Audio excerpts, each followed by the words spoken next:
जय हिंद साथियों, फिर से आपका स्वागत है हमारे इस घटना चक्र सीरीज में, जिसमें लोग भारतीय राज्य व्यवस्था एवं शासन का पूर्वावलोकन कर रहे हैं। तो यह हमारा 10वां वीडियो लेक्चर होगा। पिछले 9 वीडियो लेक्चर में अगर आप लोगों ने नहीं देखे तो चाहिए आप लोग प्लीज पिछले के 9 वीडियो लेक्चर देखिए ताकि आपको पूरी घटना चक्र सीरीज का फायदा मिल सके।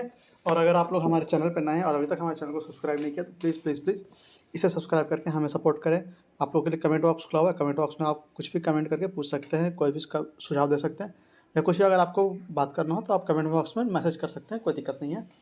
आप वीडियो को लाइक कीजिए, शेयर कीजिए, सब्सक्राइब कीजिए और ज़्यादा से ज़्यादा बार देखिए ताकि आपका रिवीजन अच्छे से हो सके और आप इसे अच्छे से पढ़ सकें और एग्जाम में आप अच्छा परफॉर्म कर सकें। यही हमारी आपसे उम्मीद है। तो पिछले के 9 वीडियो लेक्चर में हम लोगों ने 31 नंबर चैप्टर अपातुबंध तक कर लिया था।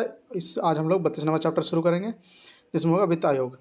तो आइए हम लोग बिना किसी देरी के वित्त आयोग शुरू करते हैं। 32 नंबर चैप्टर यहाँ पे आ गया हमारा चैप्टर वित्त आयोग। तो आइए इसे हम लोग शुरू करते हैं। मगर शुरू करने से पहले फिर से आपसे यही कहूँगा कि अगर आप लोग हमारे चैनल पर नए हैं और अभी तक हमारे चैनल को सब्सक्राइब नहीं किया तो प्लीज़ प्लीज़ प्लीज़ इसे सब्सक्राइब करके हमें सपोर्ट करें। और एक और महत्वपूर्ण जानकारी आपके लिए कि हम लोगों ने पहले ही हिस्ट्री का घटना चक्र पूरा किया हुआ है, पूरा सीरीज़ आप लोग जाइए उसे देख सकते हैं। फिर बीपीएससी का बिहार स्पेशल हम लोगों ने किया हुआ है, तो आप लोग उसे भी देख सकते हैं, जिसमें बीपीएससी के प्रीवियस ईयर के सारे क्वेश्चन किए हुए हैं, तो आप लोग उसे देख सकते हैं। फिर ये हम लोग पॉलिटिकल कर रहे हैं। तो आइए हम लोग पहला प्रश्न से देखते हैं। समान रूप से भारत के प्रति 5 वर्ष बाद वित्त आयोग का नियुक्त की जाती है, किसके द्वारा? तो यह केंद्रीय अनुदान और संघ के राजस्व में राज्यों के अंश निर्धारित करने के लिए। समान रूप से भारत में प्रति 5 वर्ष बाद वित्त आयोग की नियुक्ति की जाती है, तो केंद्रीय अनुदान और संघ के राजस्व में राज्यों का अंश निर्धारित करने के लिए। निम्न में से किस एक की सिफारिश के आधार पर संघ एवं राज्यों के बीच वित्त विवरण होता है, वितरण होता है? तो यह हो जाएगा ये ऑप्शन वित्त आयोग। निम्न में से किस एक की सिफारिशों के आधार पर संघ और राज्यों के बीच वित्त वितरण होता है? तो हो जाएगा ये ऑप्शन वित्त आयोग। केंद्र राज्यों के मध्य वित्त का विभाजन निम्न में से किसकी संस्तुति के आधार पर होता है? तो सी ऑप्शन हो जाएगा वित्त आयोग के। केंद्र राज्यों के मध्य वित्त का विभाजन निम्न में से किसकी संस्तुति के आधार पर होता है? तो सी ऑप्शन हो जाएगा इसमें वित्त आयोग के आधार पर। निम्नलिखित में से कौन केंद्र और राज्यों के राजस्व बंटवारे के लिए मापदंडों की अनुशंसा करता है? तो ए ऑप्शन इसमें हो जाएगा वित्त आयोग। निम्नलिखित में से कौन केंद्र और राज्यों में राजस्व बंटवारे के लिए मापदंडों की अनुशंसा करता है? तो ए ऑप्शन इसमें हो जाएगा वित्त आयोग। केंद्र एवं राज्यों के बीच करों के शुद्ध आय के वितरण के संदर्भ में निम्नलिखित में से कौन सा संस्था मूल सिद्धांत के रूप को निरूपित करती है? तो यह हो जाएगा सी ऑप्शन वित्त आयोग। केंद्र एवं राज्यों के बीच करों के शुद्ध आय के वितरण के संदर्भ में निम्नलिखित में से कौन सी संस्था मूल सिद्धांत को निरूपित करती है? तो यह आ जाएगा सी ऑप्शन वित्त आयोग। वित्त आयोग का गठन किया गया था, सी ऑप्शन हो जाएगा 5वें वर्ष, प्रत्येक 5वें वर्ष वित्त आयोग का गठन किया जाता है, सी ऑप्शन प्रत्येक 5वें वर्ष।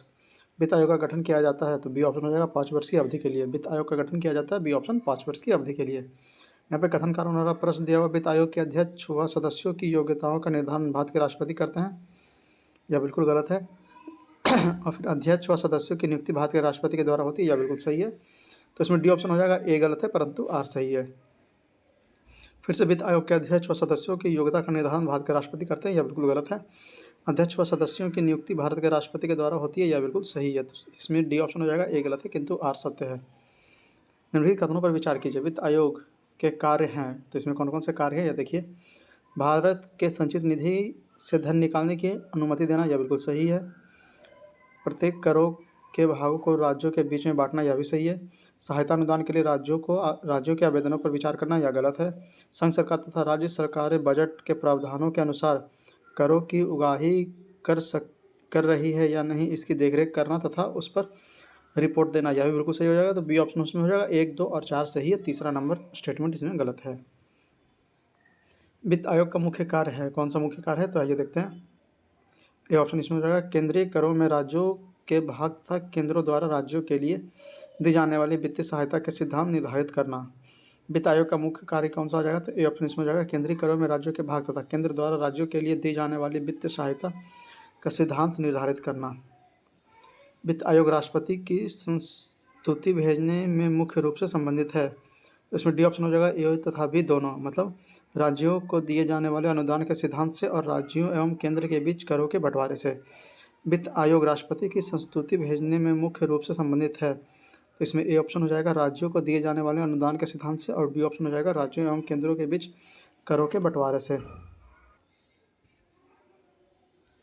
12 नंबर प्रश्न, भारत के वित्त आयोग के संदर्भ में निम्नलिखित में से कौन सा एक कथन सही है? तो इसमें देखना कौन सा सही है।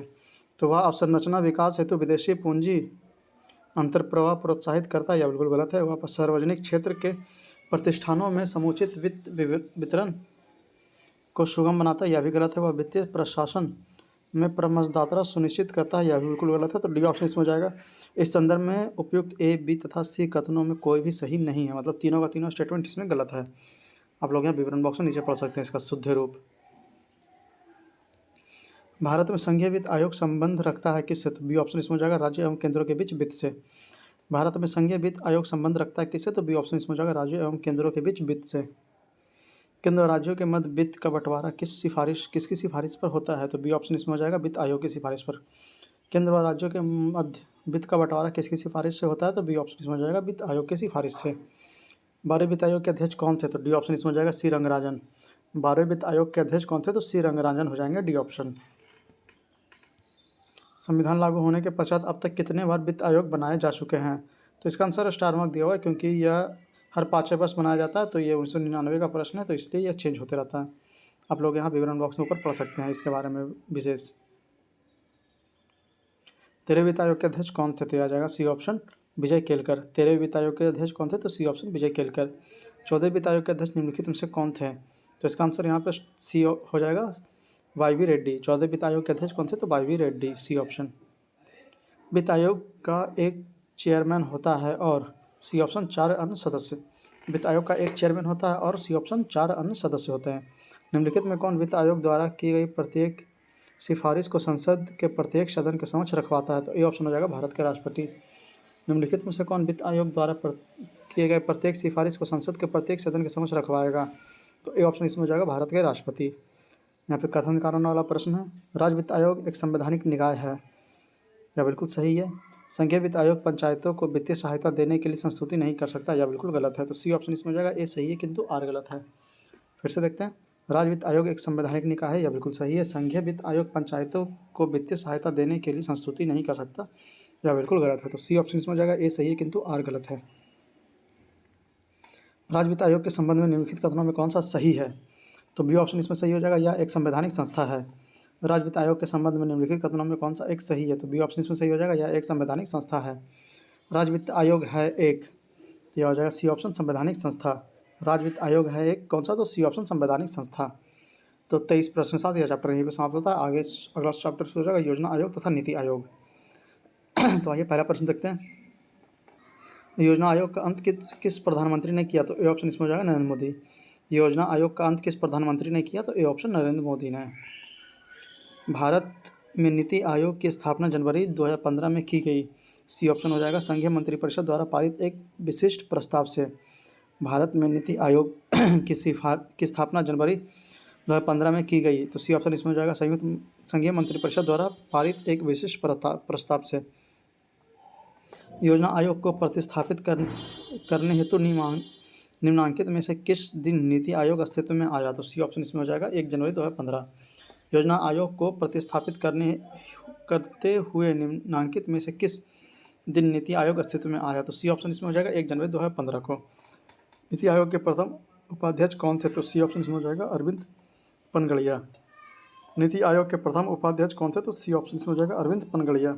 योजना आयोग की स्थापना कब हुई थी? तो बी ऑप्शन इसमें हो जाएगा, 15 मार्च 1950। योजना आयोग की स्थापना कब हुई थी? तो बी ऑप्शन, 1950 को। योजना आयोग की स्थापना की गई थी। सी ऑप्शन, संघीय मंत्रिपरिषद द्वारा एक विशेष प्रस्ताव पारित कर। योजना आयोग की स्थापना की गई थी कैसे? तो संघीय मंत्रिपरिषद द्वारा एक विशेष प्रस्ताव पारित कर। निम्नलिखित में से कौन एक संविधानोत्तर संस्था है? तो डी ऑप्शन इसमें हो जाएगा, नीति आयोग। निम्नलिखित में से कौन एक संविधानोत्तर संस्था है? तो डी ऑप्शन इसमें हो जाएगा, नीति आयोग।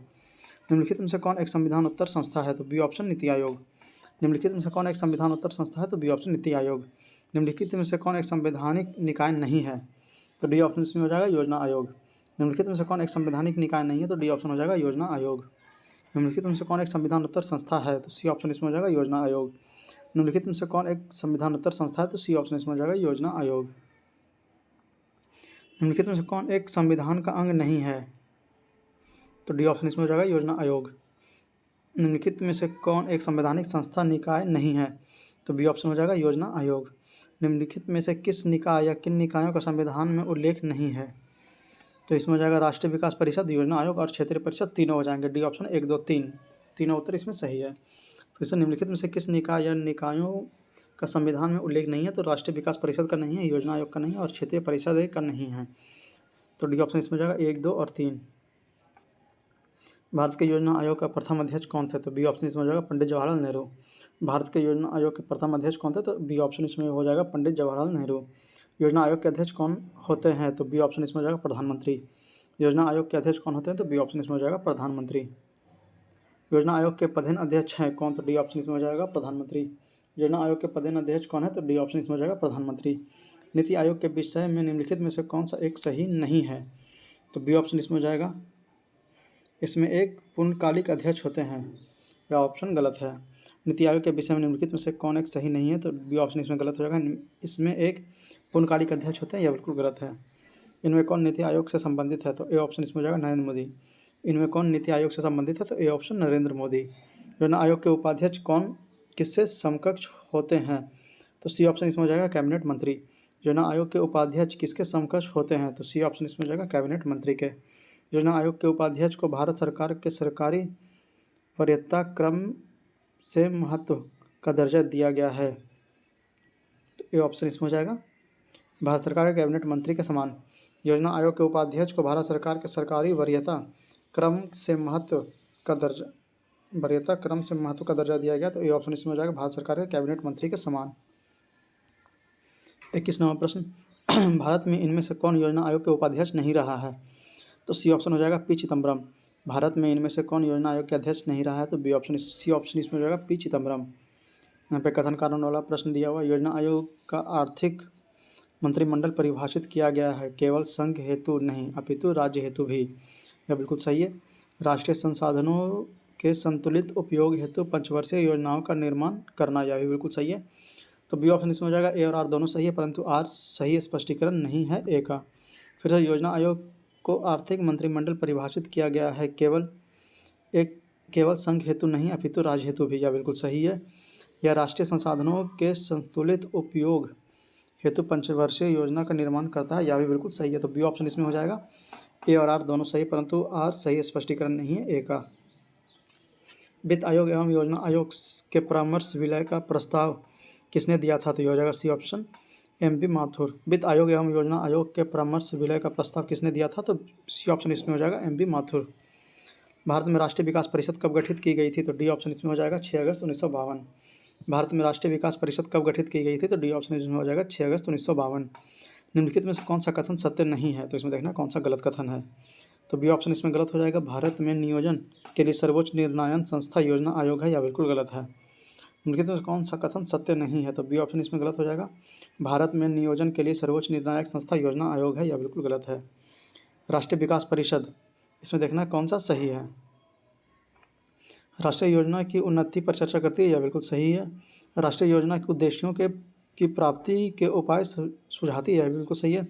राष्ट्रीय योजना निर्माण हेतु दिशा निर्देश प्रदान करती है, यह भी सही है। योजना में धन आवंटन सुझाती है, यह बिल्कुल गलत है। तो ए ऑप्शन इसमें हो जाएगा 1, 2, 3 सही है। चौथा नंबर स्टेटमेंट इसमें गलत है। निम्नलिखित में से राष्ट्रीय विकास परिषद का भारत में कौन सा प्रमुख कार्य है? तो इसमें डी ऑप्शन हो जाएगा उपयुक्त सभी इसके प्रमुख कार्य। आइए देखते हैं एक एक करके। योजना के क्रियान्वयन हेतु राज्य के संसाधनों एवं प्रयासों को गतिशील करना, यह बिल्कुल सही है। सभी महत्वपूर्ण क्षेत्रों में सामान्य नीतियों का विकास करना, यह भी सही है। देश का सभी क्षेत्रों में संतुलित विकास को सुनिश्चित करना, यह भी सही है। तो इसमें डी ऑप्शन हो जाएगा तीनों सही। निम्नलिखित में से कौन राष्ट्रीय विकास परिषद की रचना करते हैं? तो इसमें देखते हैं कौन कौन सा। प्रधानमंत्री हो जाएंगे, अध्यक्ष वित्त आयोग, यह बिल्कुल गलत है। संघीय मंत्रिमंडल के मंत्रीगण, यह भी बिल्कुल सही है। राज्यों के मुख्यमंत्री, यह भी सही है। तो 1, 3 और 4 इसमें सही है। दूसरा नंबर कथन इसमें गलत है, तो बी ऑप्शन हो जाएगा। राष्ट्रीय विकास परिषद का मुख्य संबंध है किससे? तो ए हो जाएगा पंचवर्षीय योजनाओं के अनुमोदन से। राष्ट्रीय विकास परिषद का मुख्य संबंध है किससे? तो ए ऑप्शन पंचवर्षीय योजनाओं के अनुमोदन से। राष्ट्रीय विकास परिषद के सचिव के रूप में मुख्य भूमिका कौन निभाता है? तो सी ऑप्शन इसमें हो जाएगा राष्ट्र सचिव योजना आयोग के। राष्ट्रीय विकास परिषद के सचिव के रूप में मुख्य भूमिका कौन निभाता है? तो सी ऑप्शन हो जाएगा सचिव योजना आयोग। निम्नलिखित में से कौन योजना आयोग तथा राज्य सरकारों के बीच सामान्यकर्ता का कार्य करता है? तो सी ऑप्शन हो जाएगा राष्ट्रीय विकास परिषद। निम्नलिखित में से कौन योजना आयोग तथा राज्य सरकारों के बीच सामान्यकर्ता का कार्य करता है? तो सी ऑप्शन हो जाएगा राष्ट्रीय विकास परिषद। राष्ट्रीय विकास परिषद का अध्यक्षता कौन करता है? तो बी ऑप्शन इसमें हो जाएगा भारत का प्रधानमंत्री। राष्ट्रीय विकास परिषद की अध्यक्षता कौन करता है? तो बी ऑप्शन हो जाएगा भारत के प्रधानमंत्री। तो 32 प्रश्न के साथ यह चैप्टर यहाँ पे समाप्त होता है। अब अगला चैप्टर शुरू होगा, लोकपाल और महत्वपूर्ण आयोग। तो इसका पहला प्रश्न देखते हैं, हमारे देश के प्रथम लोकपाल कौन है? तो बी ऑप्शन इसमें हो जाएगा न्यायाधीश पिनाकी चंद्र घोष। हमारे देश के प्रथम लोकपाल कौन है? तो बी ऑप्शन हो जाएगा न्यायाधीश पिनाकी चंद्र घोष। भारत में लोकपाल एवं लोकायुक्त की स्थापना का सुझाव दिया गया था किसके द्वारा? तो बी ऑप्शन हो जाएगा प्रशासनिक सुधार आयोग ने। भारत में लोकपाल एवं लोकायुक्त की स्थापना का सुझाव दिया था किसने? तो प्रशासनिक सुधार आयोग ने। सही उत्तर चुने, इसमें कौन कौन सा सही है? राज्य स्तर पर लोक आयुक्त की नियुक्ति की सर्वप्रथम अनुशंसा किसने की थी? तो इसमें ए ऑप्शन हो जाएगा भारत के प्रशासनिक सुधार आयोग 1966 से 1970। राज्य स्तर पर लोक आयुक्त की नियुक्ति का सर्वप्रथम अनुशंसा किसने की थी? तो ए ऑप्शन इसमें हो जाएगा भारत का प्रशासनिक सुधार आयोग 1966 से 70। ओम्बुड्समैन का भारतीय प्रतिमान है क्या? तो डी ऑप्शन हो जाएगा लोकपाल। ओम्बुड्समैन का भारतीय प्रतिमान है, डी ऑप्शन लोकपाल। निम्न में से किस आयोग या समिति ने स्थानीय संस्था ओम्बुड्समैन बनाने का सुझाव दिया? तो ए ऑप्शन इसमें हो जाएगा प्रथम प्रशासनिक सुधार आयोग। निम्न में से किस आयोग या समिति ने स्थानीय संस्था ओम्बुड्समैन बनाने का सुझाव दिया? तो ए ऑप्शन इसमें हो जाएगा प्रथम प्रशासनिक सुधार आयोग। प्रशासनिक सुधार आयोग जिसने पहली बार लोकपाल तथा लोकायुक्त बनाने की संस्तुति की थी के अध्यक्ष थे कौन? तो ए ऑप्शन हो जाएगा मोरारजी देसाई। प्रशासनिक सुधार आयोग जिसने पहली बार लोकपाल तथा लोकायुक्त बनाने की संस्तुति की थी के अध्यक्ष थे कौन? तो ए ऑप्शन हो जाएगा मोरारजी देसाई। संसद का पहला लोकपाल विधेयक कब रखा गया? तो सी ऑप्शन इसमें हो जाएगा 1968 में। संसद में पहला लोकपाल विधेयक कब रखा गया? तो सी ऑप्शन उसमें हो जाएगा 1968। लोकपाल विधेयक 2011 के संबंध में निम्नलिखित में से कौन सा कथन सही है? तो इसमें देखना कौन सा कथन सही है। लोकसभा में 4 अगस्त 2011 को इसे पुनः स्थापित किया गया, यह बिल्कुल सही है। श्री पी चिदम्बरम गृह मंत्री द्वारा इसे पुनः स्थापित किया गया, यह गलत है। इसे स्थायी समिति को भेज दिया गया, यह बिल्कुल सही है। सिविल सोसाइटी के सदस्यों द्वारा इसे कमज़ोर कहा गया, यह बिल्कुल सही है। तो डी ऑप्शन इसमें हो जाएगा 1, 3 और 4 इसमें सही है। दूसरा नंबर स्टेटमेंट इसमें गलत था।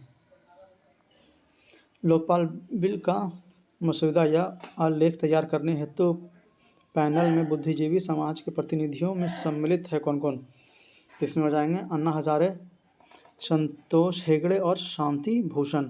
अन्ना हजारे, संतोष हेगड़े और शांति भूषण। डी ऑप्शन 1, 3 और 5। निम्न में से किस राज्य में सर्वप्रथम लोकायुक्त कार्यालय की स्थापना हुई थी? तो ए ऑप्शन इसमें हो जाएगा महाराष्ट्र में। निम्नलिखित में से किस राज्य में सर्वप्रथम लोकायुक्त कार्यालय की स्थापना हुई थी? तो ए ऑप्शन इसमें हो जाएगा महाराष्ट्र। निम्न में से किस राज्य ने सर्वप्रथम लोकायुक्त संस्था की स्थापना की थी? तो बी ऑप्शन इसमें हो जाएगा महाराष्ट्र। निम्नलिखित में से किस राज्य ने सर्वप्रथम लोकायुक्त संस्था की स्थापना की? तो बी ऑप्शन इसमें हो जाएगा महाराष्ट्र। उत्तर प्रदेश के लोक आयुक्त अपना प्रतिवेदन प्रस्तुत करते हैं किसे? तो सी ऑप्शन इसमें हो जाएगा राज्यपाल को। उत्तर प्रदेश के लोक आयुक्त अपना प्रतिवेदन प्रस्तुत करते हैं किसे? तो सी ऑप्शन इसमें हो जाएगा राज्यपाल को। उत्तर प्रदेश के लोक आयुक्त की पदधारणा अवधि है कितनी? तो डी ऑप्शन इसमें हो जाएगा 8 वर्ष। उत्तर प्रदेश के लोकायुक्त की पदधारणा अवधि है कितनी? तो डी ऑप्शन 8 वर्ष। 2011 में लोकायुक्त विधेयक पारित करने वाला प्रथम भारतीय राज्य कौन था? तो सी ऑप्शन हो जाएगा उत्तराखंड। 2011 में लोकायुक्त विधेयक पारित करने वाला प्रथम भारतीय राज्य कौन था? तो सी ऑप्शन हो जाएगा उत्तराखंड।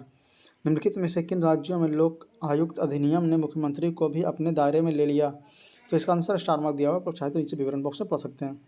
अल्पसंख्यक शब्द का भारत के संविधान में परिभाषा नहीं दी गई है, यह बिल्कुल सही है।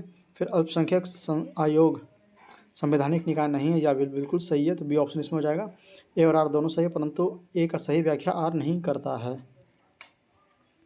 भारत में अल्पसंख्यकों के विषय में निम्नलिखित कथनों पर विचार कीजिए। तो इसमें कौन कौन सा सही है, कौन कौन सा गलत है, या इसका आंसर स्टार मार्क दिया हुआ है, आप लोग चाहे तो यह नीचे विवरण बॉक्स में इसके बारे में पढ़ सकते हैं विशेष। अगला प्रश्न 18 नंबर, बोहरा समिति खाली स्थान के अध्यक्ष के लिए बनाई गई थी? तो सी ऑप्शन इसमें हो जाएगा राजनेताओं तथा अपराधियों की साठगांठ के लिए। बोहरा समिति खाली स्थान के अध्ययन के लिए बनाई गई थी, तो यह हो जाएगा राजनेताओं तथा अपराधियों के साठगांठ के लिए। उस समिति का नाम बताइए जिसमें राजनीतिज्ञों व अपराधियों के गठबंधन की जांच और रिपोर्ट दी, तो यह हो जाएगा बी ऑप्शन बोहरा समिति। उस समिति का नाम बताइए जिसने राजनीतिज्ञों व अपराधियों के गठबंधन की जांच की रिपोर्ट दी, तो यह आ जाएगा बी ऑप्शन बोहरा समिति। भारतीय प्रशासनिक सेवा और भारतीय पुलिस सेवा को समाप्त करने की सिफारिश किसने की थी, तो डी ऑप्शन हो जाएगा राजमन्नार आयोग। भारतीय प्रशासनिक सेवा और भारतीय पुलिस सेवा को समाप्त करने की सिफारिश किसने की, तो डी ऑप्शन इसमें हो जाएगा राजमन्नार आयोग। मूल अधिकारों के अतिरिक्त भारत के संविधान का निम्नलिखित में से कौन सा भाग मानवाधिकारों के सार्वभौमिक घोषणा 1948, universal declaration of human rights 1948 के सिद्धांतों का प्रावधानों को प्रतिबिंबित करता है, तो डी ऑप्शन इसमें हो जाएगा 1, 2, 3, 3 हो जाएगा। मतलब उद्देशिका, राज्य के नीति निर्देशक तत्व और मूल कर्तव्य।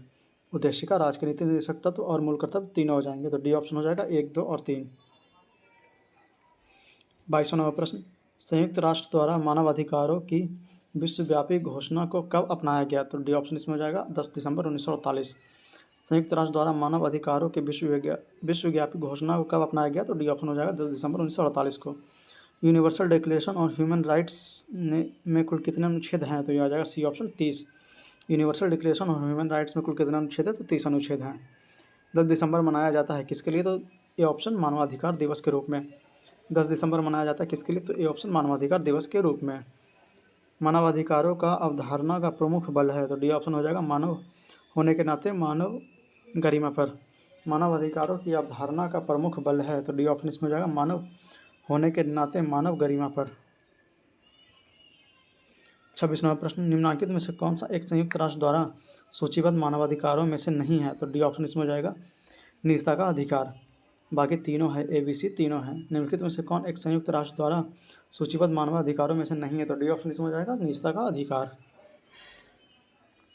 निम्नलिखित में से किसके द्वारा द्वितीय पीढ़ी का मानवाधिकार समझा जाता है, तो यहाँ पे सर स्टार मार्क दिया हुआ है, आप लोग चाहें तो यहाँ नीचे विवरण बॉक्स में पढ़ सकते हैं। इसमें सभी प्रकार के सामाजिक विभेद का उन्मूलन मानवाधिकार की किस पीढ़ी के अंतर्गत आता है, तो यह आ जाएगा बी ऑप्शन द्वितीय पीढ़ी। सभी प्रकार के सामाजिक विभेद के उन्मूलन मानवाधिकार की किस पीढ़ी के अंतर्गत आता है, तो यह आ जाएगा बी ऑप्शन दूसरी पीढ़ी के अंतर्गत। निम्नलिखित कथनों पर विचार कीजिए, इसमें देखना कौन कौन सा कथन सही है। तो शहर का अधिकार एक सम्मत मानवाधिकार है तथा इस संबंध में संयुक्त राष्ट्र हैबिटेट प्रत्येक देश द्वारा की गई प्रतिबद्धताओं को मॉनिटर करता है, यह बिल्कुल गलत है। शहर का अधिकार शहर के प्रत्येक निवासी को शहर में सार्वजनिक स्थानों को वापस लेने एवं सार्वजनिक सहभागिता का अधिकार देता है, यह बिल्कुल सही है। शहर का अधिकार का आशय यह है कि राज्य शहर की अनाधिकृत बस्तियों को किसी भी लोक सेवा अथवा सुविधा से वंचित नहीं कर सकता, यह भी बिल्कुल सही है। तो डी ऑप्शन इसमें हो जाएगा 2 और 3 सही है, पहला स्टेटमेंट इसमें गलत था। 1993 में राष्ट्रपति द्वारा मानवाधिकार संरक्षण अध्यादेश जारी किया गया था, तो ए ऑप्शन इसमें हो जाएगा अनुच्छेद 123। 1993 में राष्ट्रपति द्वारा मानवाधिकार संरक्षण अध्यादेश जारी किया गया था, तो ए ऑप्शन इसमें हो जाएगा अनुच्छेद 123 के अंतर्गत। भारत में मानवाधिकार संरक्षण अधिनियम कब लागू हुआ, तो डी ऑप्शन इसमें हो जाएगा 1993 में। भारत में मानवाधिकार संरक्षण अधिनियम कब लागू हुआ, तो डी ऑप्शन हो जाएगा इसमें 1993 में। मानवाधिकार संरक्षण अधिनियम के संबंध में निम्नलिखित में से कौन सा कथन सही है, तो बी ऑप्शन इसमें हो जाएगा यह अधिनियम 28 दिसंबर 1993 को प्रवृत्त हुआ। मानवाधिकार संरक्षण अधिनियम के संबंध में कौन सा कथन सही है, तो बी ऑप्शन इसमें सही हो जाएगा यह अधिनियम 28 दिसंबर 1993 को प्रवृत्त हुआ। मानवाधिकार संरक्षण अधिनियम 1993 का उद्देश्य था, तो डी ऑप्शन हो जाएगा उपयुक्त सभी। मतलब मानवाधिकारों को बेहतर संरक्षण, मानवाधिकार सुरक्षा आयोग का गठन और राज्य में मानवाधिकार सुरक्षा आयोग का गठन, तो डी ऑप्शन इसमें हो जाएगा उपयुक्त सभी। 34वां प्रश्न, मानवाधिकार संरक्षण अधिनियम 1993 की किस धारा में लोक सेवा की परिभाषा दी गई है, तो डी ऑप्शन इसमें हो जाएगा धारा 2 का एम। मानवाधिकार संरक्षण अधिनियम 1993 की किस धारा में लोक सेवक की परिभाषा दी गई है, तो डी ऑप्शन इसमें हो जाएगा धारा 2 का एम। मानवाधिकार संरक्षण अधिनियम में सशस्त्र बल की परिभाषा में निम्नलिखित में से कौन सी शामिल नहीं है, तो बी ऑप्शन इसमें हो जाएगा राज्य के सशस्त्र बल। मानवाधिकार संरक्षण अधिनियम में सशस्त्र बल की परिभाषा में निम्नलिखित में से कौन सा शामिल नहीं है, तो बी ऑप्शन हो जाएगा राज्य के सशस्त्र बल। बाकी नौसेना, थल सेना और वायुसेना इसमें शामिल हैं। राष्ट्रीय मानवाधिकार आयोग के अध्यक्ष एवं सदस्यों की नियुक्ति समिति में निम्न में से कौन सदस्य नहीं होता है, तो बी ऑप्शन हो जाएगा राज्यसभा के सभापति इसमें सदस्य नहीं होते हैं। राष्ट्रीय मानवाधिकार आयोग के अध्यक्ष एवं सदस्यों की नियुक्ति समिति में निम्न में से कौन सा सदस्य नहीं होता है, तो बी ऑप्शन हो जाएगा राज्यसभा के सभापति इसके सदस्य नहीं होते हैं। राष्ट्रीय मानवाधिकार आयोग के अध्यक्ष एवं अन्य सदस्यों की नियुक्ति के लिए सिफारिशें करने वाली समिति में कौन सदस्य नहीं होते? तो डी ऑप्शन हो जाएगा, राज्यसभा के सभापति इसके सदस्य नहीं होते हैं। कौन राष्ट्रीय मानव अधिकार आयोग के पदेन सदस्य नहीं होते हैं? तो बी ऑप्शन हो जाएगा, भारतीय विधि आयोग के अध्यक्ष। कौन राष्ट्रीय मानव अधिकार आयोग के पदेन सदस्य नहीं होते? तो बी ऑप्शन हो जाएगा, भारतीय विधि आयोग के अध्यक्ष। मानव अधिकार संरक्षण अधिनियम के संबंध में निम्नलिखित में से कौन सा कथन सही नहीं है? तो इसका आंसर स्टार मार्क दिया हुआ है यहाँ पे, आप लोग चाहे तो यहाँ विवरण बॉक्स में इसे पढ़ सकते हैं। 40वां प्रश्न, राष्ट्रीय मानवाधिकार आयोग के अध्यक्ष का कार्यकाल होता है कितना? तो ए ऑप्शन 3 वर्ष। राष्ट्रीय मानवाधिकार आयोग के अध्यक्ष का कार्यकाल होता है कितना? तो ए ऑप्शन 3 वर्ष। राष्ट्रीय मानवाधिकार आयोग के सदस्य की पदावधि पदग्रहण की तारीख से होती है कितनी? तो इसका आंसर स्टार मार्क दिया हुआ, आप लोग चाहें तो इसे यहाँ ऊपर पढ़ सकते हैं। अगला प्रश्न, भारत में राष्ट्रीय मानवाधिकार आयोग के विषय में निम्नलिखित कथनों पर विचार कीजिए। तो इसमें देखना कौन सा सही है। तो यहाँ पे आंसर स्टार मार्क दिया हुआ है, उसका भी आप लोग यहाँ प्रश्न पढ़ सकते हैं पहले, फिर यहाँ पे आप लोग विवरण बॉक्स में से आराम से पढ़ सकते हैं। आइए 43वां प्रश्न, कथन कारण दिया हुआ है, राष्ट्रीय मानवाधिकार आयोग के अध्यक्ष वह व्यक्ति होगा जो भारत के मुख्य न्यायाधीश रह चुका हो। यह बिल्कुल गलत है। फिर उक्त आयोग के अध्यक्ष का कार्यकाल 5 वर्ष अथवा 70 वर्ष की आयु पर्यंत पर जो ही पहले हो धारित करता है, यह भी बिल्कुल गलत है। तो डी ऑप्शन हो जाएगा, ए और आर दोनों गलत हैं। राष्ट्रीय मानवाधिकार आयोग अधिनियम 1993 के अनुसार निम्न में से कौन सा एक आयोग का अध्यक्ष बन सकता है? तो इसका आंसर स्टार मार्क दिया हुआ है, आप लोग चाहें तो यहाँ ऊपर पढ़ सकते हैं। भारत में राष्ट्रीय मानवाधिकार आयोग के वर्तमान अध्यक्ष कौन है? तो इसका भी आंसर स्टार मार्क दिया हुआ, आप लोग चाहें तो नीचे पढ़ सकते हैं। इसका आंसर हो जाएगा न्यायमूर्ति HL दत्तू। यहाँ पे इतना सारा स्टार मार्क इसलिए आ रहा है क्योंकि ये चेंज होते रहता है, तो आप लोग ऐसा ना समझे कि ये क्वेश्चन गलत है या ऐसा कुछ, ये चेंज होता रहता है, इसलिए आप लोग विवरण बॉक्स में इसका पूरा विवरण पढ़ सकते हैं। निम्नलिखित में से कौन राजस्थान राज्य मानवाधिकार आयोग के अध्यक्ष पद पर नियुक्त हेतु अधिकृत है? तो यह जाएगा बी ऑप्शन, उच्च न्यायालय के मुख्य न्यायाधीश। निम्नलिखित में से कौन राजस्थान राज्य मानवाधिकार आयोग के अध्यक्ष पद पर नियुक्त हेतु अधिकृत है? तो यह जाएगा बी ऑप्शन, उच्च न्यायालय के मुख्य न्यायाधीश। राज्य मानवाधिकार आयोग के अध्यक्ष और सदस्यों की नियुक्ति निम्न में से किसके द्वारा की जाती है? तो बी ऑप्शन इसमें हो जाएगा, राज्यपाल। राज्य मानवाधिकार आयोग के अध्यक्ष और सदस्यों की नियुक्ति किसके द्वारा की जाती है? तो बी ऑप्शन हो जाएगा, राज्यपाल के द्वारा। राज्य मानवाधिकार आयोग के अध्यक्ष एवं सदस्यों की नियुक्ति की जाती है किसके द्वारा? तो राज्यपाल द्वारा, ए ऑप्शन। राज्य मानवाधिकार आयोग के अध्यक्ष और सदस्यों की नियुक्ति के नामों की सिफारिश करने वाली समिति में कौन शामिल नहीं है? तो डी ऑप्शन हो जाएगा, राज्यपाल। राज्य मानवाधिकार आयोग के अध्यक्ष और सदस्यों की नियुक्ति के नामों की सिफारिश करने वाली समिति में कौन शामिल नहीं है? तो डी ऑप्शन हो जाएगा, राज्यपाल। राज्य मानवाधिकार आयोग के सदस्यों के रूप में उच्च न्यायालय का कोई आसीन न्यायाधीश या कोई आसीन जिला न्यायाधीश किसके परामर्शों के पश्चात नियुक्त किया जा सकता है? तो बी ऑप्शन इसमें हो जाएगा, संबंधित राज्य के उच्च न्यायालय के मुख्य न्यायाधीश।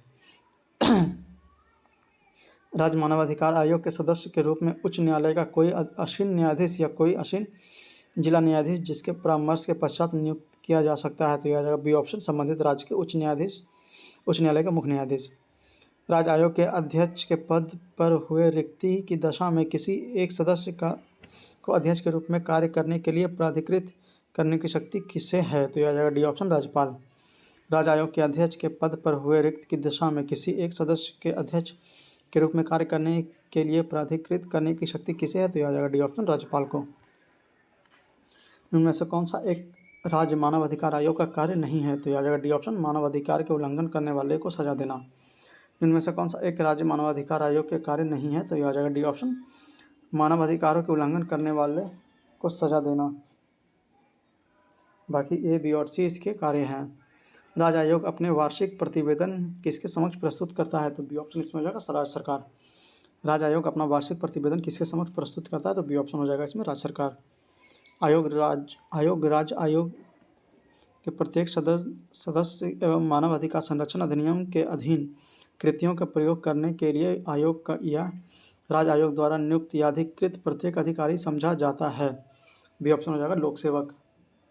राज्य आयोग के प्रत्येक सदस्य एवं मानव अधिकार संरक्षण अधिनियम के अधीन कृतियों के प्रयोग करने के लिए आयोगों या राज्य आयोग द्वारा नियुक्त एवं प्राधिकृत प्रत्येक अधिकारी समझा जाता है क्या? तो हो जाएगा लोक सेवक। मानव अधिकार न्यायालय के मामलों में संचालन के प्रयोजनार्थ राज्य सरकार एक अधिवक्ता को विशिष्ट लोक अभियोजन के रूप में विनिर्दिष्ट कर सकती है जो कम से कम खाली स्थान वर्षों तक प्रैक्टिस में रहा हो। तो यह आ जाएगा डी ऑप्शन 7 वर्ष। भारतीय दंड संहिता की धारा 175, धारा 178 और धारा 179, धारा 180, धारा 228 में वर्णित अपराध के संदर्भ में मानव अधिकार आयोग को समझा जाता है। तो बी ऑप्शन हो जाएगा सिविल न्यायालय। भारतीय दंड संहिता की धारा 178, धारा 175, धारा 179, धारा 180 और धारा 228 में वर्णित अपराध के संदर्भ में मानव अधिकार आयोग को समझा जाता है। तो बी ऑप्शन इसमें हो जाएगा सिविल न्यायालय में। सशस्त्र बलों के सदस्यों द्वारा मानवाधिकार के अतिक्रमण की शिकायतों के बारे में आयोग प्रेरणा से यह किसी अर्जी की प्राप्ति पर सी ऑप्शन हो जाएगा केंद्र सरकार से रिपोर्ट मांग सकेगा। सशस्त्र बलों के सदस्य द्वारा मानवाधिकारों के अतिक्रमण की शिकायतों के बारे में आयोग स्वप्रेरणा या किसी अर्जी की प्राप्ति पर सी ऑप्शन केंद्र सरकार से रिपोर्ट मांग करेगा। निम्न में से कौन सी एक संवैधानिक संस्था नहीं है? तो ए ऑप्शन इसमें हो जाएगा मानवाधिकार आयोग। निम्न में से कौन एक संवैधानिक संस्था नहीं है? तो ए ऑप्शन इसमें हो जाएगा मानवाधिकार आयोग। निम्न में से किस एक की प्रत्यार्थी अन्य तीनों से भिन्न है? तो सी ऑप्शन इसमें हो जाएगा राष्ट्रीय मानवाधिकार आयोग। निम्न में से किस एक की प्रस्थिति अन्य तीन से भिन्न है? तो सी ऑप्शन इसमें हो जाएगा राष्ट्रीय मानवाधिकार आयोग। निम्न में से कौन सही सुमेलित नहीं है? तो बी ऑप्शन इसमें हो जाएगा राष्ट्रीय विकास परिषद 1954। यह गलत है। निम्न में से कौन एक सही सुमेलित नहीं है? तो बी ऑप्शन इसमें हो जाएगा राष्ट्रीय विकास परिषद 1954। संविधान पुनरीक्षण के लिए नियुक्त राष्ट्रीय आयोग से संबंधित निम्नलिखित कथनों पर विचार कीजिए। इसमें देखना कौन सा सही है। तो इसकी रिपोर्ट अनुशंसात्मक प्रकृति की होती है, यह बिल्कुल सही है। इसकी नियुक्ति संसद के अनुमोदन से होती है, यह बिल्कुल गलत है। इसकी अध्यक्षता जस्टिस M.N. वेंकट चेलैया कर रहे हैं, यह बिल्कुल सही है। यह देश की सामाजिक आर्थिक आवश्यकताओं पर अपना ध्यान केंद्रित करेगा, यह भी सही है। यह गलत है। तो बी ऑप्शन इसमें हो जाएगा। 1 और 3 इसमें सही है, 2 और 4 इसमें गलत है। 62वां प्रश्न, संविधान समीक्षा आयोग जिसे फरवरी 2000 में गठित किया गया के अध्यक्ष थे कौन? तो यह हो जाएगा A option M.N. Venkat Chelliah. संविधान समीक्षा आयोग जिसे फरवरी 2000 में गठित किया गया के अध्यक्ष थे कौन? तो M.N. वेंकट चेलैया। केंद्रीय प्रदूषण नियंत्रण बोर्ड के अध्यक्ष कौन है? तो इसका आंसर 4 मार्क दिया हुआ है, आप लोग यहाँ नीचे विवरण बॉक्स में पढ़ सकते हैं। स्वर्ण सिंह समिति ने जिस प्रश्न पर विचार दिया हुआ था कौन सा? तो सी ऑप्शन हो जाएगा मूल अधिकारों की तुलना में निर्देशक तत्वों का अग्रता। स्वर्ण सिंह समिति ने जिस प्रश्न पर विचार दिया हुआ था कौन सा? तो आ जाएगा सी ऑप्शन मूल अधिकारों की तुलना में निर्देशक तत्वों को अग्रता। केंद्रीय सतर्कता आयोग की स्थापना किसके अनुशंसा पर की गई? तो सी ऑप्शन हो जाएगा संस्थानम समिति। केंद्रीय सतर्कता आयोग की स्थापना किस अनुशंसा पर की गई? तो आ जाएगा सी ऑप्शन संस्थानम समिति। 66वां प्रश्न, भारतीय संविधान का कौन सा अनुच्छेद केंद्रीय सतर्कता आयोग का वर्णन करता है? तो डी ऑप्शन इसमें हो जाएगा उपयुक्त में से कोई नहीं। भारतीय संविधान का कौन सा अनुच्छेद केंद्रीय सतर्कता आयोग का वर्णन करता है? तो सी ऑप्शन डी ऑप्शन इसमें हो जाएगा उपयुक्त में से कोई नहीं। निम्नलिखित में से कौन सा आयोगम सही सुमेलित नहीं है? तो इसमें केंद्रीय अन्वेषण ब्यूरो 1993 बिल्कुल सही है। केंद्रीय सतर्कता आयोग 1964 भी सही है। भ्रष्टाचार निरोधक कानून 1985 यह गलत है। और प्रवर्तन निर्देशालय 2000 यह भी गलत है। तो सी और डी इसमें गलत हो जाएगा, ए और बी सही हो जाएगा।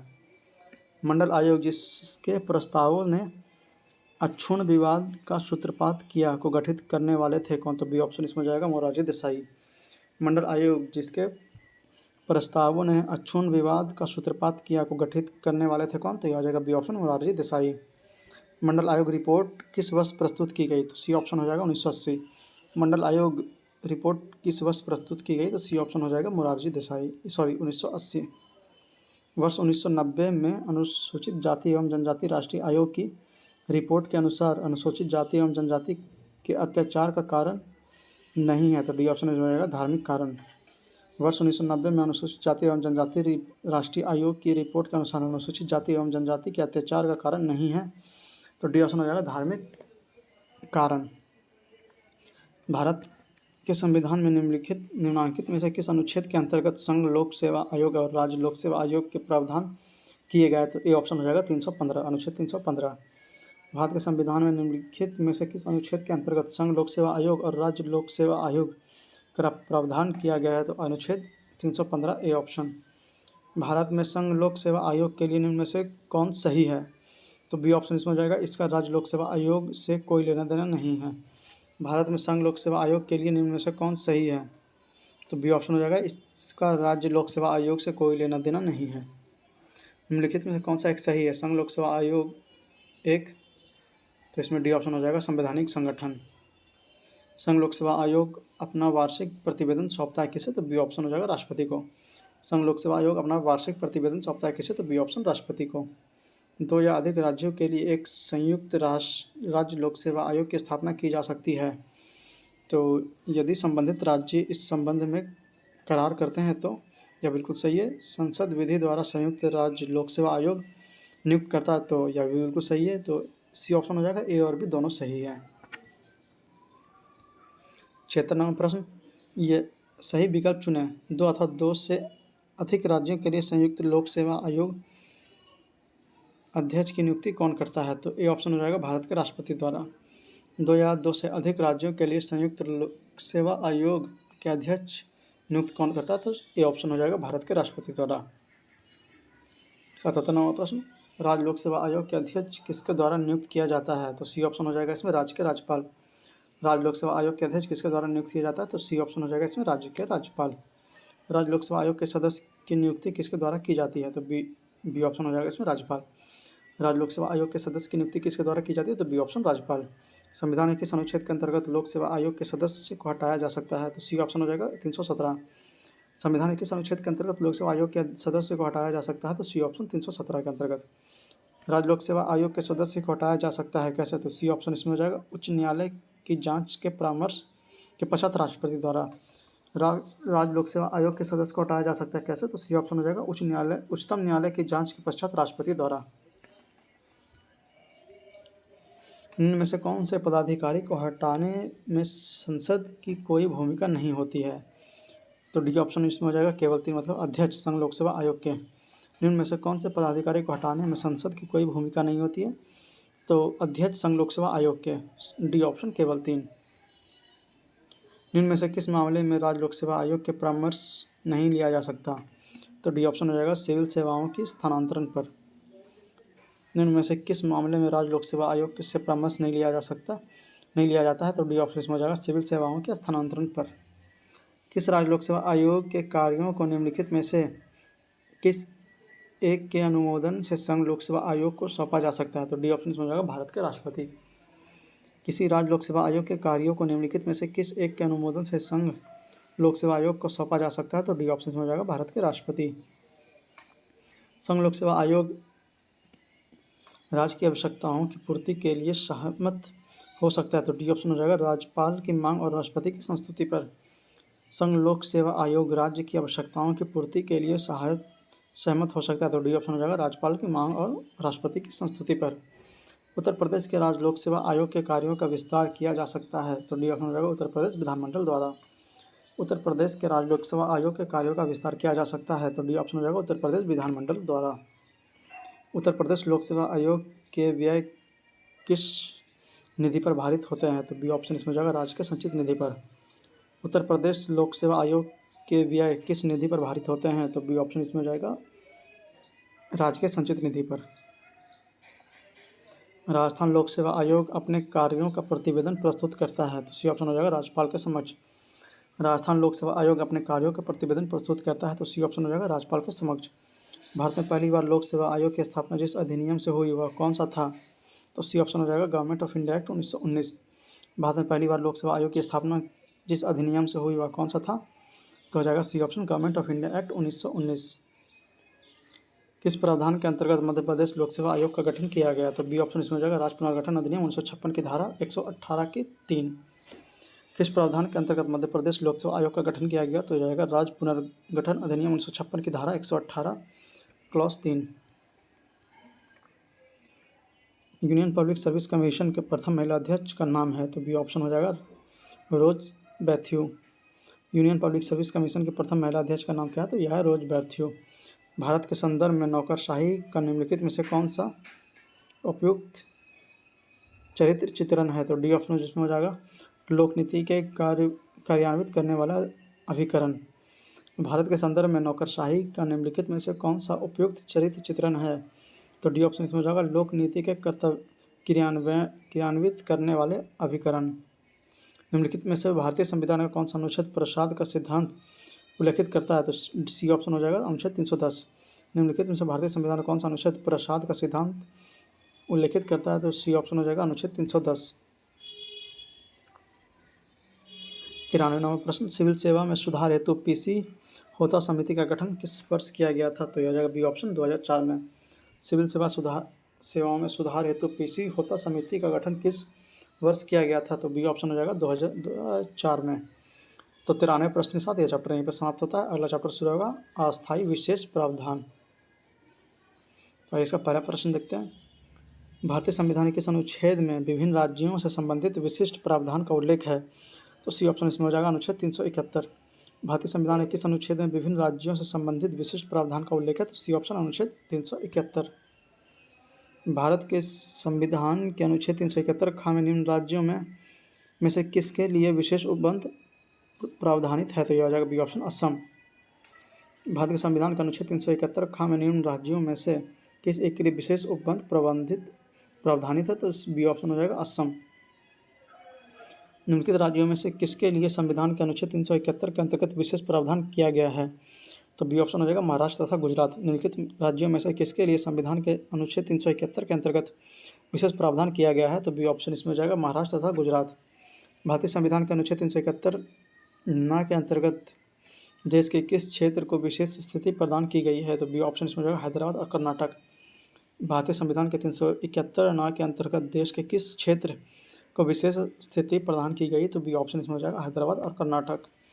भारत में एक ही संविधान प्रत्येक राज्य और केंद्र के लिए है, केवल एक राज्य इसका अपवाद है, वह राज्य है। तो इसका आंसर स्टार मार्क दिया हुआ है, आप लोग चाहते हैं विवरण बॉक्स में नीचे पढ़ सकते हैं। भारतीय संविधान में कश्मीर को विशेष राज्य का दर्जा देने का अभिप्राय है। तो अमेंडमेंट के बाद अब कश्मीर को विशेष राज्य का दर्जा नहीं देता, इसलिए इसका आंसर स्टार मार्क दिया हुआ है, आप लोग चाहें तो नीचे विवरण बॉक्स में पढ़ सकते हैं। भारतीय संविधान का अनुच्छेद 370 है किसके लिए? तो यह आ जाएगा एक अस्थायी और संक्रमणकालीन उपबंध। भारतीय संविधान का अनुच्छेद 370 है क्या? तो एक अस्थायी और संक्रमणकालीन उपबंध। भारतीय संविधान का अनुच्छेद 370 संबंधित है किससे? तो ये ऑप्शन इसमें हो जाएगा जम्मू कश्मीर राज्य से। भारतीय संविधान का अनुच्छेद 370 संबंधित है किससे? तो जम्मू कश्मीर राज्य से। भारत के संविधान के अनुच्छेद जो जम्मू कश्मीर राज्य को स्वयं में लागू होते हैं वह कौन से? तो यह इसका आंसर स्टार मार्क दिया हुआ है, आप लोग यहाँ नीचे विवरण बॉक्स में पढ़ सकते हैं। संविधान के किस अनुच्छेद के अनुसार जम्मू और कश्मीर राज्य को एक विशेष दर्जा प्राप्त है? तो इसका आंसर 370 होगा, जो कि स्टार मार्क दिया हुआ है। अगला प्रश्न 11 नंबर, जम्मू एवं कश्मीर का सदर रियासत पदनाम कब बदलकर राज्यपाल कर दिया गया? तो इसका आंसर स्टार मार्क दिया हुआ है, आप लोग नीचे विवरण बॉक्स में पढ़ सकते हैं। निम्न घटनाओं को कालानुक्रम में व्यवस्थित कीजिए और नीचे दिए गए कोट का सही उत्तर चुनिए। तो इससे पहले हो जाएगा महाराजा हरि सिंह ने विलय पत्र पर हस्ताक्षर किया, फिर भारत का संविधान लागू होगा, फिर होगा जम्मू कश्मीर की प्रभुसत्ता संपन्न संविधान सभा में भारत में विलय का अनुमोदन किया और फिर जम्मू कश्मीर राज्य का नया संविधान लागू हुआ। तो सी ऑप्शन हो जाएगा 1, 2, 3, 4। तो 12 प्रश्न के साथ ये चैप्टर यहाँ पे समाप्त होता है। अगला चैप्टर शुरू होगा चुनाव आयोग। आइए इसका पहला प्रश्न देखते हैं। भारत का संविधान निम्नलिखित अनुच्छेदों में से किस एक के अंतर्गत एक निर्वाचक आयोग का प्रावधान करता है? तो डी ऑप्शन हो जाएगा अनुच्छेद 324 के अंतर्गत। भारत का संविधान निम्नलिखित अनुच्छेदों में से किस एक के अंतर्गत एक निर्वाचन आयोग का प्रावधान करता है? तो डी ऑप्शन हो जाएगा अनुच्छेद 324 के अंतर्गत। भारत के संविधान का कौन सा अनुच्छेद भारतीय निर्वाचन आयोग की स्थापना से संबंधित है? तो ये ऑप्शन हो जाएगा 324। भारत के संविधान का कौन सा अनुच्छेद भारतीय निर्वाचन आयोग की स्थापना से संबंधित है? तो ये ऑप्शन हो जाएगा अनुच्छेद 324। भारत संविधान के निम्नलिखित अनुच्छेदों में से किसमें निर्वाचन आयोग का प्रावधान है? तो सी ऑप्शन हो जाएगा अनुच्छेद 324 में। भारतीय संविधान के निम्नलिखित अनुच्छेदों में से किसमें निर्वाचन आयोग का प्रावधान है? तो सी ऑप्शन हो जाएगा अनुच्छेद 324 में। भारत के मुख्य चुनाव आयुक्त को नियुक्त करता है कौन? तो सी ऑप्शन हो जाएगा राष्ट्रपति द्वारा।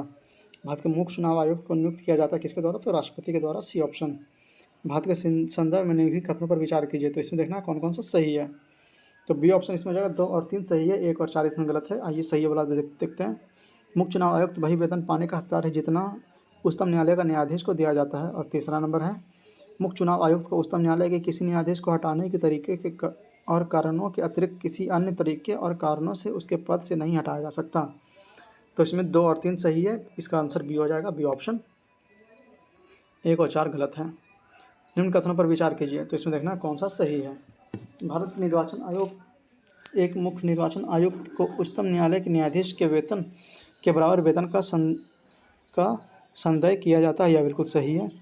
भारत के निर्वाचन आयोग के मुख्य निर्वाचन आयुक्त का कार्यकाल पद ग्रहण करने की तारीख से 6 वर्ष की अवधि या 65 वर्ष की आयु जो ही पहले आता है तक होगा, यह बिल्कुल सही है। एक चुनाव आयुक्त किसी भी समय मुख्य चुनाव आयुक्त को संबोधित स्वहस्ताक्षरित लेख द्वारा अपना पद त्याग दे सकता है, यह बिल्कुल गलत है।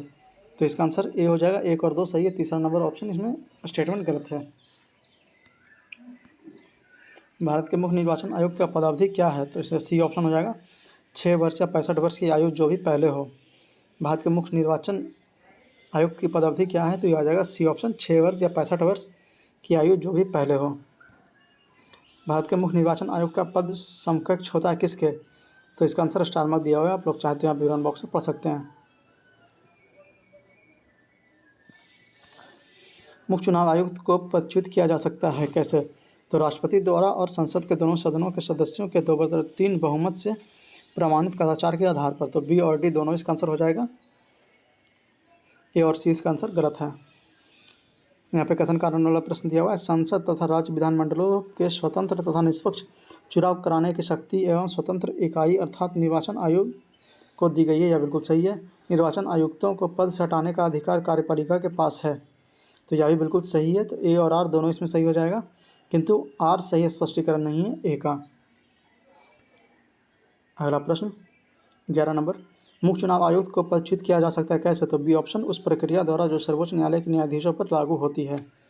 मुख्य चुनाव आयुक्त को पदच्युत किया जा सकता है कैसे, तो बी ऑप्शन उसमें हो जाएगा, उस प्रक्रिया द्वारा जो सर्वोच्च न्यायालय के न्यायाधीशों पर लागू होती है। निर्वाचन आयुक्त हटाया जा सकता है कैसे, तो सी ऑप्शन हो जाएगा, मुख्य निर्वाचन आयुक्त के परामर्श पर राष्ट्रपति द्वारा। निर्वाचन आयुक्त हटाया जा सकता है कैसे, तो सी ऑप्शन इसमें हो जाएगा, मुख्य निर्वाचन आयुक्त के परामर्श पर राष्ट्रपति द्वारा। भारत के निर्वाचन आयोग के कार्य हैं कौन कौन से, तो बी ऑप्शन इसमें हो जाएगा 1, 2 और 4। संसद एवं राज्य विधानमंडलों के सभी चुनाव करवाना, यह बिल्कुल सही है। राष्ट्रपति और उपराष्ट्रपति पदों के लिए चुनाव कराना, यह भी बिल्कुल सही है। किसी राज्य के स्वतंत्र एवं निष्पक्ष चुनाव के लिए अनुकूल दशा न होने पर राष्ट्रपति शासन लगाए जाने की संस्तुति करना, यह गलत है। निर्वाचन सूचनाओं तैयार करने के लिए कार्य का निरीक्षण, निर्देशन और नियंत्रण करना, यह भी बिल्कुल सही है। तो बी ऑप्शन हो जाएगा 1, 2 और 4। तीसरा नंबर स्टेटमेंट इसमें गलत है। निम्नलिखित कार्यों में से कौन एक कार्य भारत के निर्वाचन आयोग से संबंधित नहीं है, तो डी ऑप्शन इसमें हो जाएगा, विधानमंडलों के चुनाव के लिए उचित प्रावधान करना। निम्नलिखित में से कौन सा एक कार्य भारत के निर्वाचन आयोग से संबंधित नहीं है, तो डी ऑप्शन इसमें हो जाएगा, विधानमंडलों के चुनाव के लिए उचित प्रावधान करना। राष्ट्रपति के चुनाव निम्न में से किसके द्वारा संचालित किया जाता है, तो डी ऑप्शन इसमें हो जाएगा, लोकसभा के भारत के निर्वाचन आयोग द्वारा। राष्ट्रपति का चुनाव निम्न में से किसके द्वारा संचालित किया जाता है, तो डी ऑप्शन इसमें हो जाएगा, भारत के निर्वाचन आयोग द्वारा। निम्न में से कौन सा चुनाव निर्वाचन आयोग द्वारा संपादित नहीं किया जाता है, तो डी ऑप्शन इसमें हो जाएगा, स्थानीय निकायों का। निम्न में से कौन सा चुनाव सर्वोच्च निर्वाचन आयोग द्वारा संपादित नहीं किया जाता, तो डी ऑप्शन इसमें हो जाएगा, स्थानीय निकायों का। भारत के निर्वाचन आयोग के निम्नलिखित में से कौन से कृत्य हैं, तो इसमें देखना कौन कौन सा कृत्य है, तो इसमें लोकसभा के अध्यक्ष एवं उपाध्यक्ष तथा राज्यसभा के सभापति के पदों के लिए निर्वाचन कराना, यह बिल्कुल गलत है। नगर पालिकाओं और नगर निगमों के लिए निर्वाचन कराना, यह भी गलत है। निर्वाचन से उत्पन्न सभी संदेहों और विवादों का निर्णय करना, यह भी गलत है। तो डी ऑप्शन में जाएगा, कोई भी नहीं, मतलब सारे स्टेटमेंट इसमें गलत हैं। निम्नलिखित पर विचार कीजिए, तो इसमें कौन सा स्टेटमेंट सही यह देखना है। भारत का निर्वाचन आयोग पंच सदस्यीय निकाय है, यह बिल्कुल गलत है। संघ का गृह मंत्री आम चुनाव और उप चुनाव दोनों के लिए चुनाव कार्यक्रम तय करता है, यह बिल्कुल गलत है। निर्वाचन आयोग मान्यता प्राप्त राजनीतिक दलों के विभाजन या विलय से संबंधित विवाद निपटाता है, यह बिल्कुल सही है। तो डी ऑप्शन इसमें हो जाएगा, केवल 3 सही है। निम्न में से किसका संबंध चुनाव आयोग से नहीं है, तो ए ऑप्शन इसमें हो जाएगा, चुनाव की अधिसूचना जारी करना। निम्न में से किसका संबंध चुनाव आयोग से नहीं है, तो ए ऑप्शन, चुनाव की अधिसूचना जारी करना। भारत के निर्वाचन पराक्रम के आरंभ के विषय में निम्नलिखित में से कौन सा सही है, तो सी ऑप्शन इसमें सही हो जाएगा। निर्वाचन आयोग द्वारा निर्वाचन की सिफारिश और राष्ट्रपति अथवा राज्य के राज्यपाल द्वारा निर्वाचन की अधिसूचना जारी किया जाना। वैसे भारत के निर्वाचन पराक्रम के आरंभ के विषय में निम्नलिखित में से कौन सा कथन सही है? तो सी ऑप्शन इसमें आ जाएगा। निर्वाचन आयोग द्वारा निर्वाचन की सिफारिश और राष्ट्रपति अथवा राज्य के राज्यपाल द्वारा निर्वाचन की अधिसूचना जारी किया जाना। भारत में विधि निर्वाचनों के लिए निम्नलिखित में से कौन सा निर्वाचन प्रणाली स्वीकृत की गई है? तो इसमें देखना कौन कौन सा स्टेटमेंट सही है। तो वयस्क मताधिकार के आधार पर प्रत्यक्ष निर्वाचन प्रणाली, यह बिल्कुल सही है। एकल संक्रमणीय मत के द्वारा अनुपातिक प्रतिनिधित्व की प्रणाली, यह भी सही है। अनुपातिक प्रतिनिधित्व की सूची प्रणाली, यह बिल्कुल गलत है। अप्रत्यक्ष निर्वाचन की संचयी मतदान प्रणाली, यह भी गलत है। तो इसमें 1 और 2 सही है, 3 और 4 स्टेटमेंट्स गलत है। तो ए ऑप्शन इसमें जाएगा, 1 और 2 सही। संसदों की अयोग्यता संबंधी विवाद पर कौन निर्णय देता है? तो डी ऑप्शन इसमें हो जाएगा। निर्वाचन आयोग के परामर्श से राष्ट्रपति। सांसदों की अयोग्यता संबंधी विवाद पर कौन निर्णय देता है? तो डी ऑप्शन इसमें हो जाएगा। निर्वाचन आयोग की परामर्श से राष्ट्रपति। संसद के सदस्यों की निर्भरताओं से संबंधित प्रश्न पर विनिश्चय करते समय राष्ट्रपति निम्नलिखित में से किसकी राय प्राप्त करेगा? तो बी ऑप्शन हो जाएगा, भारत के निर्वाचन आयोग की। संसदों के सदस्यों की निर्भरताओं से संबंधित प्रश्नों का विनिश्चय करते समय राष्ट्रपति निम्नलिखित में से किसकी राय प्राप्त करेगा? तो बी ऑप्शन इसमें हो जाएगा, भारत के निर्वाचन आयोग की। भारत के संविधान का अनुच्छेद 103 के तहत राष्ट्रपति लोकसभा सदस्यों की निर्भरताओं से संबंधित किसी भी प्रश्न पर कोई निर्णय देने से पूर्व निम्नलिखित में से किसकी राय लेता है? तो बी ऑप्शन इसमें हो जाएगा, निर्वाचन आयोग की। भारत के संविधान का अनुच्छेद 103 के तहत राष्ट्रपति लोकसभा सदस्यों के निर्भरताओं से संबंधित किसी भी प्रश्न पर कोई निर्णय देने से पूर्व निम्नलिखित में से किसकी राय लेता है? तो बी ऑप्शन इसमें हो जाएगा, निर्वाचन आयोग की। यदि किसी राज्य विधानसभा के निर्वाचक में निर्वाचित घोषित होने वाली प्रत्याशी अपनी निष्पात राशि या जमानत राशि खो देता है तो उसका अर्थ है कि, तो डी ऑप्शन हो जाएगा, निर्वाचन लड़ने वाले प्रत्याशियों की संख्या बहुत अधिक थी। यदि किसी राज्य विधानसभा में निर्वाचित घोषित होने वाली प्रत्याशी अपनी निष्पात राशि या जमानत राशि खो देता है तो उसका अर्थ है कि निर्वाचन लड़ने वाले प्रत्याशियों की संख्या बहुत अधिक है। न्यायालय द्वारा अपराधी घोषित किए गए व्यक्ति को चुनाव लड़ने के लिए अयोग्य करार देने का निर्णय किया गया है। तो डी ऑप्शन इसमें हो जाएगा, संसद द्वारा। न्यायालय द्वारा अपराधी घोषित किए गए व्यक्ति को चुनाव लड़ने के लिए अयोग्य करार देने का निर्णय दिया गया है, किसके द्वारा? तो डी ऑप्शन, संसद द्वारा। यहाँ पे कथन कारण वाला प्रश्न, चुनाव की घोषणा होते ही राजनीतिक दलों को आदर्श आचार संहिता का पालन करना होता है। यह स्टेटमेंट बिल्कुल ही सही है। अगला स्टेटमेंट, आदर्श आचार संहिता को संसद ने अधिनियमित किया था, यह बिल्कुल गलत है। तो इसमें सी ऑप्शन हो जाएगा। ए स्टेटमेंट सही है परंतु आर गलत है। भारत में मताधिकार और निर्वाचित होने का अधिकार है, किसे? तो डी ऑप्शन, विधि अधिकार। भारत में मताधिकार और निर्वाचित होने का अधिकार क्या है? तो यह विधिक अधिकार है। भारत में मताधिकार और निर्वाचित होने का अधिकार, सी ऑप्शन, विधिक अधिकार है, मतलब एक अधिनियम के अंतर्गत। भारत में मताधिकार और निर्वाचन होने का अधिकार क्या है? तो सी ऑप्शन, विधिक अधिकार, एक अधिनियम के अंतर्गत। भारत में मत देने का अधिकार निम्नलिखित अधिकारों में से कौन सा है? तो डी ऑप्शन इसमें हो जाएगा, वैधानिक अधिकार। भारत में मत देने का अधिकार निम्नलिखित अधिकारों में से कौन सा है? तो यह आ जाएगा डी ऑप्शन, विधिक अधिकार, वैधानिक अधिकार। नवयुवकों द्वारा 18 वर्ष की आयु पर मताधिकार की पहली बार प्रयोग किया गया आम चुनाव में, सी ऑप्शन, 1989। नवयुवकों द्वारा 18 वर्ष की आयु पर मताधिकार की पहली बार प्रयोग किया गया कब? तो आम चुनाव में, तो सी ऑप्शन, 1989 में। केंद्र और राज्यों की व्यवस्थापिकाओं के लिए मतदान की न्यूनतम उम्र की सीमा 21 वर्ष से घटाकर 18 वर्ष की गई, सी ऑप्शन, 61वें संशोधन 1989 में।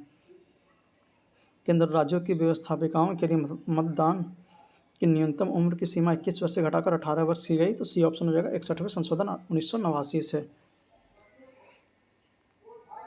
कि संविधान संशोधन द्वारा मतदान की आयु 21 वर्ष से घटाकर 18 वर्ष की गई, तो सी ऑप्शन हो जाएगा, 61वें संशोधन द्वारा।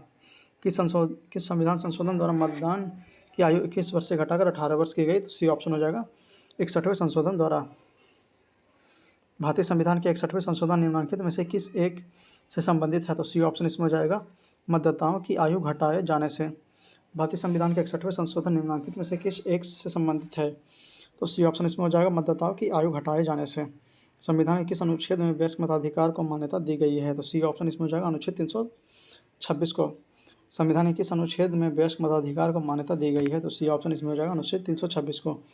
भारतीय संविधान का कौन सा अनुच्छेद लोकसभा एवं विधानसभा के प्रतिनिधियों को निर्वाचित करने अर्थात वयस्क मताधिकार का अधिकार प्रदान करता है? तो ए ऑप्शन इसमें हो जाएगा अनुच्छेद 326। भारतीय संविधान का कौन सा अनुच्छेद लोकसभा एवं विधानसभा के प्रतिनिधियों को निर्वाचित करने अर्थात वयस्क मताधिकार का अधिकार प्रदान करता है? तो ए ऑप्शन इसमें हो जाएगा अनुच्छेद 326। पार्लियामेंट द्वारा वर्ष 1989 में निर्मित कानून के अनुसार एक नागरिक का वयस्क होने की कानूनी आयु है कितनी? तो डी ऑप्शन हो जाएगा 18 वर्ष। पार्लियामेंट द्वारा वर्ष 1989 में निर्मित कानून के अनुसार एक नागरिक को वयस्क होने का कानूनी आयु कितनी? तो डी ऑप्शन हो जाएगा 18 वर्ष। राज्य विधानमंडलों के निर्वाचन हेतु सिद्धांतों में सम्मिलित है कौन सा? तो डी ऑप्शन इसमें हो जाएगा सभी चारों, मतलब यह वयस्क मताधिकार के आधार पर होंगे, यह बिल्कुल सही है। प्रत्येक क्षेत्रीय निर्वाचन क्षेत्र के लिए केवल एक निर्वाचक सूची होगी, यह भी सही है। धर्म, प्रजाति, लिंग आदि के लिए निर्वाचक सूची बनाने में कोई स्थान नहीं होगा, यह बिल्कुल सही है। राजनीतिक दलों को अपने स्वयं के मानक स्थापित करने की स्वतंत्रता होगी, यह भी बिल्कुल सही। तो डी ऑप्शन इसमें हो जाएगा सभी चारों सही है। निर्गम मत सर्वेक्षण के विषय में कौन सा कथन सही है? तो ए ऑप्शन इसमें सही हो जाएगा। निर्गम मत सर्वेक्षण अभिव्यक्ति के प्रत्येक मतदाताओं को उस निर्वाचोत्तर सर्वेक्षण को व्यक्त करता है जिसमें यह पता चले कि मतदाताओं ने अपने मताधिकार का प्रयोग किसी प्रत्याशी के पक्ष में किया। A option. 2004 लोकसभा चुनाव में निर्वाचकों की संख्या मिलियंस में लगभग कितनी है? तो सी ऑप्शन हो जाएगा 714। 2009 के लोकसभा चुनाव में निर्वाचकों की संख्या मिलियन में लगभग कितनी है? तो सी ऑप्शन 714। निम्नलिखित कथनों पर विचार कीजिए। तो इसमें देखना कौन सा कथन सही है। तो केवल 2 हो जाएगा सही, बी ऑप्शन। 1991 में लोकसभा चुनाव में श्री देवी लाल ने 3 लोकसभा निर्वाचक क्षेत्रों से चुनाव लड़ा था। 1991 के लोकसभा चुनाव में श्री देवी लाल ने 3 लोकसभा निर्वाचक क्षेत्रों से चुनाव लड़ा था। लोक प्रतिनिधित्व संशोधन अधिनियम 1996 द्वारा निर्वाचित विधि में हुए हाल के संशोधनों के विषय में निम्नलिखित कथनों पर विचार कीजिए। तो इसमें देखना कौन सा कथन सही है।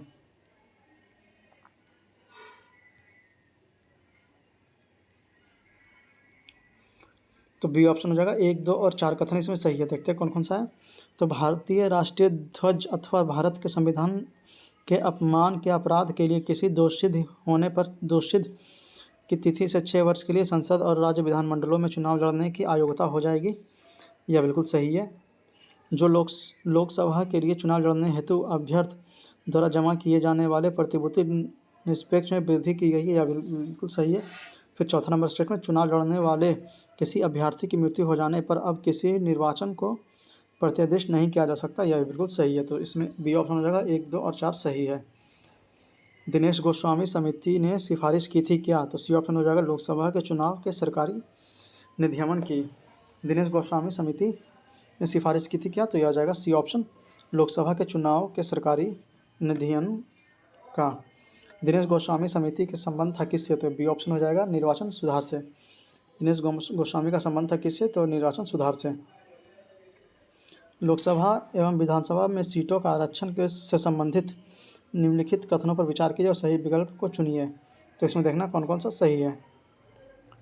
तो लोकसभा की 543 निर्वाचित सीटों में से 84 सीट अनुसूचित जनजाति तथा 44 सीट अनुसूचित जनजाति के लिए आरक्षित है, यह बिल्कुल गलत है, यह बिल्कुल सही है, यह बिल्कुल गलत है। किसी निर्वाचन क्षेत्र को आरक्षित करने का निर्णय परिसीमन आयोग द्वारा किया जाता है, यह बिल्कुल सही है। परिसीमन आयोग की नियुक्ति लोकसभा के स्पीकर द्वारा की जाती है, यह बिल्कुल गलत है। तो सी ऑप्शन इसमें हो जाएगा। कथन 1 और कथन 3 गलत है, लेकिन कथन 2 सही है। परिसीमन आयोग के संदर्भ में निम्नलिखित कथनों पर विचार कीजिए। तो इसमें देखना कौन कौन सा सही है। परिसीमन आयोग के आदर्शों को किसी न्यायालय में चुनौती नहीं दी जा सकती, यह बिल्कुल सही है। परिसीमन आयोग के आदर्श जब लोकसभा अथवा राज्य विधानसभा के सम्मुख रखे जाते हैं तब उन आदर्शों में कोई संशोधन नहीं किया जा सकता, यह भी बिल्कुल सही है। तो 1 और 2 इसमें दोनों सही है। तो सी ऑप्शन हो जाएगा। 1 और 2 दोनों सही है। 47वां प्रश्न कथन कारण वाला है। अनुपातिक प्रतिनिधित्व की प्रणाली अल्पसंख्यकों के प्रतिनिधित्व की समस्या का कुछ हद तक समाधान कर सकती है, यह बिल्कुल सही है। अनुपातिक प्रतिनिधित्व की प्रणाली निर्जातीयता, लिंग, हितों और विचारधाराओं पर आधारित सभी प्रकार के समूहों के यथोचित प्रतिनिधित्व को सुलभ बनाती है, यह बिल्कुल सही है। तो ए ऑप्शन इसमें हो जाएगा। ए और आर दोनों सही है और आर सही व्याख्या है एक ही।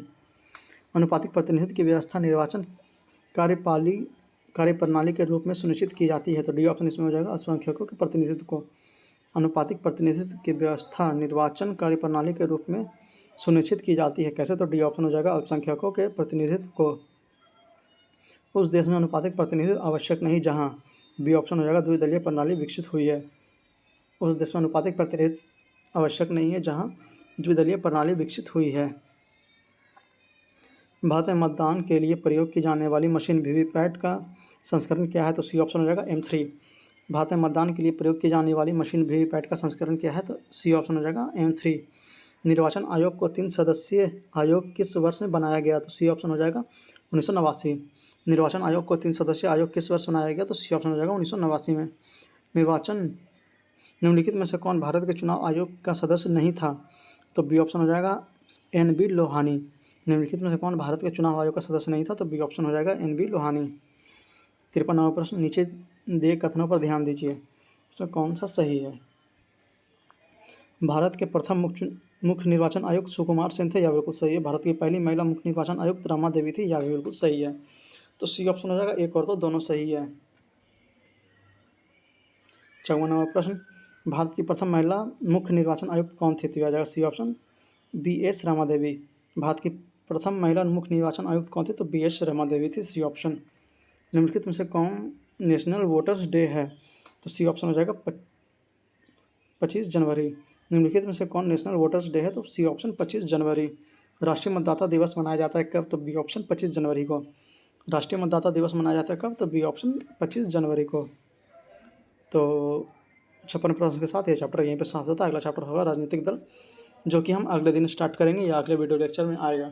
तो इस वीडियो लेक्चर को हम लोग यहीं पे समाप्त करते हैं। उम्मीद है कि आप लोग इस वीडियो लेक्चर में अभी तक बने हुए होंगे, और अगर अभी तक आप लोग हमारे चैनल को सब्सक्राइब नहीं किया तो प्लीज़ प्लीज़ प्लीज़ हमारे चैनल को सब्सक्राइब करके हमें सपोर्ट करें। वीडियो को ज़्यादा से ज़्यादा शेयर करें, वीडियो को लाइक करें और हमारे चैनल पर बने रहें। और अन्य भी कई वीडियो आपके लिए हैं जो आप लोग चाहें तो देख सकते हैं। कमेंट बॉक्स में कमेंट करके आप बताएं कि यह वीडियो आपको कैसा लगा। तो मिलते हैं आपसे अगले वीडियो में, तब तक के लिए जय हिंद, जय भारत।